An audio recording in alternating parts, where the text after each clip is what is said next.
Whew, time to get that paper, man. Yeah, what up, gang? What up, squad? It's your boy, Are You Serious? The realest, the coolest, the trillest, Young King. Only two platforms as we speak. Welcome back for another lit banger, gang. We got fantastic hip hop in the building, man. We got how Kendrick Lamar is destroying Drake's career. Now, I'm not gonna say he's destroying Drake's career, but he is definitely tarnishing it just a tad, If Drake don't come back, you know what I'm saying? Like with the Pusha T situation, he made an excuse why he, gave up. Oh, he brought up my son, man. He went too far. Now, y'all done brought up each other's kids. Alright? So, what more? Like, you know what I mean? You can't say nothing now, nigga. You done stoop to the nigga level. So, what are you gonna say now, my dog? Anyway, man, we're gonna go ahead and hear what my boy got to say. If you're new, subscribe, like the video, comment some more bangers. Let's go ahead and hear this shit. As Kendrick Lamar just released his third song in a 36-hour span, it's never been more apparent that he is trying to win this battle and destroy Drake as soon as possible, while after the release of his quick follow-up to Drake's Family Matters Meet the Grams seemed as sinister and vile as a diss track can get.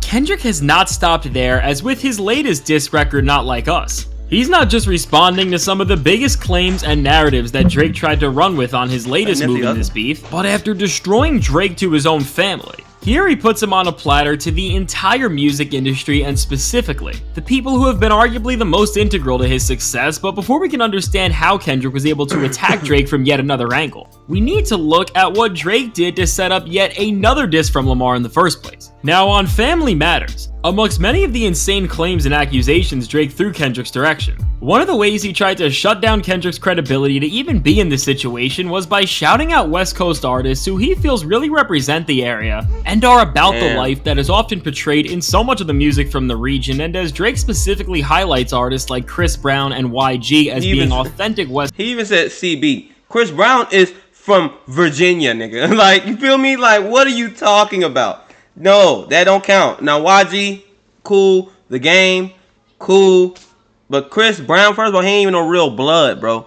Anytime you get jumped in or brought into the gang when you in your late teens, early 20s, my nigga, that don't count. I mean, yeah, it count, but you know what I'm saying, bro. You like, most people that really think of niggas that's like from the streets and shit, they was pretty much bred into that shit as a youngin'. You know what I'm saying?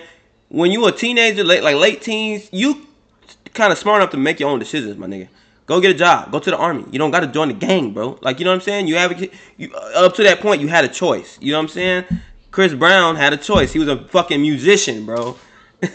One of the greatest. Then you want to go be a blood? What the hell? West Coast artists where Kendrick is not. Just like Lamar has done over and over again in this feud. He uses Drake's claims and puts them right back in his face, as one of the first things you hear on this track is the one and only production tag from DJ Mustard, and as Mustard is the producer from the West Coast who has hands down put out the most hits over the last decade and has worked right alongside YG since they emerged on the scene. By hopping on a Mustard beat, Kendrick pretty much shuts down another attack from Drake without even opening his mouth, and beyond just the Mustard production, Kendrick takes his troll game up to another level as over this bouncy West Coast beat, Kendrick raps using the same type of flow. Look at that nigga, Terry Crews.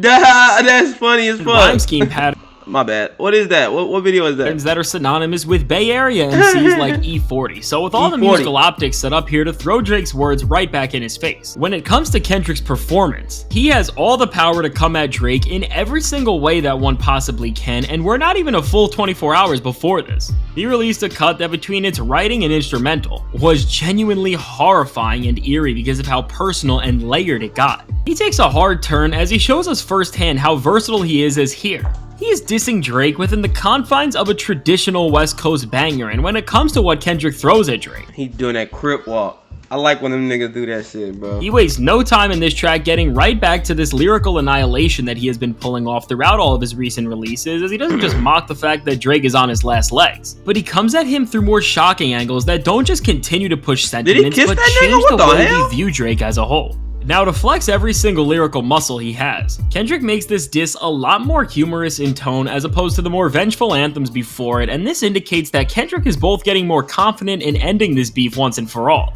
and also that he is just going complete Thanos mode by trying to diss Drake through every single pocket of his artistry, which I gotta give him more power for doing this, is in musical battles where the pressure is so high. Historically, even the most skilled MCs tend to rely on the styles that they know work, but Kendrick just keeps innovating on really how out of the box diss tracks can be. So when it comes to the first half of the song, despite its almost comedic tone, its themes are about as serious as it gets, as Kendrick is once again talking about Drake's weird history with girls, and between the punchlines that are going to be remembered for quite some time. Probably The creativity Kendrick brings out to call Drake, I ain't gonna lie, that shit kind of went over my head when he said the A minor part. I thought he meant like a, you know, when they really strike an A minor. I didn't think he meant like a minor, you know what I mean? and his crew flat out weirdos and creeps. You That's see funny. Lamar dissect Drake in a way that, while feeling way more lighthearted, is still just as humiliating and calculated, and what's apparent throughout Kendrick's bars that try to make Drake forever synonymous with this dark part of his career, where Drake seemingly half-studied Mr. Morale and the Big Steppers as a way to come at Kendrick's marriage and the personal struggles on his end of things. Kendrick fully studied Drake's latest projects to understand the heart of his rival's twisted morality and his declining state as an artist, and while he's alluded to For All the Dogs already, the more we listen to these disses and decode Drake's lyrics, it seems like the most crucial project to deciphering who Drake is today is his 2021 LP Certified Lover Boy, which through its array of creepy lines that play right into what Kendrick has been talking about right now and were only overshadowed by the Drake and Kanye beef in 2021, gave Kendrick a first-hand view into Drake's philosophy and rationale for the things he has been most criticized for, and projecting all of this understanding. While Kendrick has said some insane things that definitely are supported by the same framework from this project, here, he just clowns the entire album's legacy right on its head as he calls himself the Certified Boogeyman as a way to mock Drake and what he sees as his impending loss, and he doesn't stop here as he flips the title again to say that Drake is something much worse than a certified lover boy, which I can't even say in this video. Now the cover of the song builds on this sentiment as well, as it shows Drake's house, which is known as the Embassy, on what would be a certain list that everybody fears, and with 13 tags on the building. Kendrick is using this imagery to allude to the fact that there is some seriously disgusting things brewing here. Now, despite this subject matter being pretty disturbing, because of the one-liners and jokes Kendrick throws in, it does clown Drake in a way that is super accessible for the club. And this just makes the song even more insane because it has all the makings of a hit record. Now when it comes to the second half of this record, it begins to take a wider scope to this absolute attack on the OVO rapper, as Kendrick says to Drake that he should never show up in Oakland again after disrespecting Tupac the way he did, and as Kendrick continues to just call Drake less of a man than he and anybody else is. They said this nigga Kendrick, bro, he hit that shit over the head.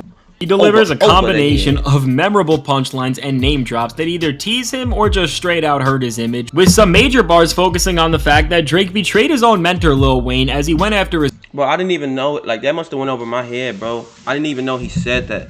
That's what I'm saying, bro. Sometimes you gotta really listen to shit multiple times. A lot of the times, about 99% of the time when I react to something, it's my first time. Unless it's like an older song, you feel me? But if it's a newer song, it's my first time. So like, it's my first time hearing it. So things happen, things go over your head. You might miss something, you know what I'm saying? Especially because Kendrick is an actual lyricist. You know what I'm saying? His girl when he was locked up, and beyond this, Kendrick tells Drake the way he disses Serena Williams is a bad mistake, and if he keeps doing it, as she's from Compton, he will pay a price, and taking things to the next level. Kendrick makes some more jabs about the shady business Drake may be involved in, some possible vices he may be trying to hide, and then ultimately, through this smooth West Coast beat, despite the severity of these bars and the situation, he keeps things as a functioning club banger by then calling Drake not the 6 God, but the 69 God, which is absolutely hilarious, and is gonna stick with Drake for some time to come. Now, he said, "Yo, freaky ass nigga, god damn." He said, "Yo, freaky ass." On the final verse of this track, Kendrick delivers the nastiest set of bars on the entire song as he directly fires back to some of Drake's disses on Family Matters, as after Drake made some strange bars about the nature of Kendrick's music and called him a wannabe activist, Kendrick has used his intellect to give Drake a history lesson about the oppression he writes about, and specifically talks about how Atlanta was a place where many people that looked like him were taken advantage of and exploited. And fast forward to today, he brings things full circle by saying that Drake is doing the exact same thing now as over the years. He has used such people as Future, Lil Baby, 21 Savage, Young Thug, Quavo, and 2 Chainz to hop on the waves that they have created, and ultimately earn credibility in the hip-hop world that he otherwise wouldn't. Bro, look how this nigga got the sand coming out his hand, bro. Is that not no film shit, bro? Look at the sand come out the nigga hands. Watch this. That they have created, and ultimately earn credibility in the hip-hop world that he otherwise Drake, you a wild boy, man. You a wild boy. I gotta see that one more time. That they have created, and ultimately earn credibility in the hip-hop world that he otherwise wouldn't have. And looking at all this in this perspective, Kendrick finishes this lesson off by saying, "No, you not a colleague, you a colonizer," which, wow. After Drake made some stupid bars on Family Matters, Kendrick was able to flip it into a verse that shows that while Drake may brag that he got many artists their first #1 songs, that the influence and stature that he has bitten from Atlanta and so many of their greatest artists, he simply wouldn't be where he is today. And when we look at the tactical advantage that this verse gives, Kendrick has now positioned Drake not just against the people, but against the region where he has gotten so much of his style from. And with this, while Drake has played the victim and acted like he has given so many people a career, Kendrick shuts down this ideology as he calls Drake a fraud who is only biting the style that others have worked so hard to create, and he is just profiting off of it. So overall, between the creative way that he clapped back to more disses that have been thrown his way, and the fact that he continued to sour Drake's image both to the public and now to the music industry and some of his closest collaborators, it's safe to say that Kendrick Lamar has taken another W with his latest track, as he is now playing a diabolical game that may not directly hurt Drake's career when it comes to his first week numbers, but overall, will challenge both listeners to question if they should support Drake's music, and more importantly, will make artists question if they should work with him, as looking at Drake's close relationships with the biggest stars from Atlanta in this regard, and seeing how he has had so many fallouts over the years, it does make you question what Drake's true intentions have been all along, and maybe even if this is why he is so desperate to not fully destroy his relationship with Future, who is still seen as the face of the most culturally dominant region in hip-hop. Now, I think the takeaway from this song is that Kendrick has once again pushed Drake further away from everything that he stood for, and going forward, well, Kendrick won't be able to erase the millions of fans Drake has. He is actively discouraging other artists from working with him, and considering the way that Drake has gripped onto young star after young star to keep staying up with the times, this very point in the beef and the rap world's perception of these lines will be very important, as it can actively determine how the next chapter of Drake's career plays out, and if anybody will even want to work with him after this entire feud. So overall, with a great layered track that does all this and still remains to be a super catchy club banger, Kendrick Lamar has really leveled up in this beef in a way that is so historic for hip-hop, and at this point, as Drake now has 2 loaded diss tracks to answer to. Only time will tell if he can last through another exchange with Kendrick, or if this is already over as he is just leading by too much. Now let me know what you think about this track and the pressure Kendrick is applying to Drake to seemingly destroy his entire image and career, and if you want to see my video on how Kendrick and Drake just changed hip-hop forever when they released 2 of the craziest diss tracks of all time in under an hour, check out the suggested video. Yeah, that shit's hard, man. Yeah, man, me and Pat CC both say the same thing, man. I think Kendrick ran away with this one, unless Drake can pull a rabbit out of his butt, but I doubt it. So, we're going to have to just call this one, man. Call it. Throwing the white flag, Drizzy, you done. You're only going to tarnish yourself even more if you don't. Just saying. If you're new, subscribe, like the video, man. Comment some more bangers y'all want Thee to react to. Until next time, your boy Thee is out, man.